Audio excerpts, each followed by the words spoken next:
В этот раз у нас будет задачка на теорию вероятностей. Не могу сказать, что это будет самая интересная задача по теме, но именно она позволит проследить достаточно большое количество идей. То есть, если не знать каких-то определенных теорем, то можно спотыкнуться как минимум на вычислениях. Итак, вот условия. В магазине стоят два платежных автомата. Каждый из них может быть неисправен с вероятностью 0,5, независимо от другого автомата.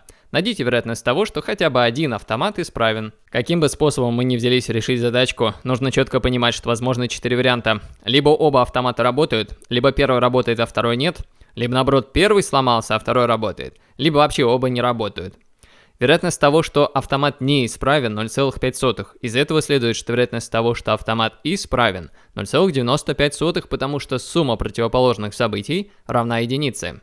Еще одна теорема – это правило произведения для независимых событий. Она позволит найти вероятности каждого из 4 исходов, выписанных мною. То есть, если событие независимое, и мне хочется посчитать вероятность того, что оба автомата работают, нужно просто умножить вероятность того, что первый автомат работает, на вероятность того, что второй автомат работает. Между делом, посмотрите, как обычно я возвожу числа кратные 5 в квадрат. Это позволяет порой упростить вычисление. Итак, первая вероятность найдена. Если вы путаетесь с запятыми, то я предлагаю работать не с десятичными дробями, а с обыкновенными. Тогда четко можно будет понять, что, конечно же, дробь у нас десятитысячная. Вот, в принципе, нашлись все 3 числа, которые отвечают на вопрос «хотя бы один автомат исправен». А это значит, что уже можно получить ответ и скажем, что это первый способ. Кстати, далеко не самый лучший. Для этого нужно просто сложить подходящие нам альтернативы. Обратите внимание, что ответ не должен превосходить единицу. Единица — это, по сути, достоверное событие, которое случается с вероятностью 100%. Итак, ответ получен. Кстати, 4-я вероятность находится достаточно легко. 5 у 5 – 25, нетрудно, правда? И вторым способом мы решим задачу, не используя первые 3 числа.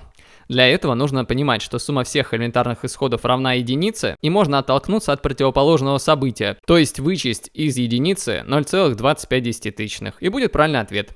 Наконец, 3-й способ вам очень пригодится, особенно тогда, когда события будут зависимы, и правило произведения в такой стандартной форме не сработает. Сейчас я изображаю множество с помощью диаграмм Эйлера-Венна. Первый круг у меня отвечает за вероятность того, что первый автомат исправен. Вероятность этого 0,95. Второй круг будет отвечать за вероятность того, что второй автомат исправен. Как думаете, а что такое пересечение кругов? На самом деле это вероятность того, что оба автомата исправны. Сам прямоугольник, который я здесь изобразил, означает единицу, поэтому нетрудно указать, где находится и 4-й элементарный исход. Вспомните, что нас спрашивали задачи и где вообще то множество, которое позволит получить ответ. Многие думают, что нужно просто сложить 2 кружочка. Кстати, ответ тогда был бы 1,9. Хорош, правда? Но проблема легко решается. Нужно просто вычесть пересечение кругов, которое оказалось лишним.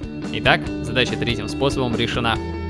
Если вы хотите закрепить успех, чего я очень советую, просто решите задачки, которые находятся в описании к этому ролику. Мыслите критически, занимайтесь математикой. Счастливо!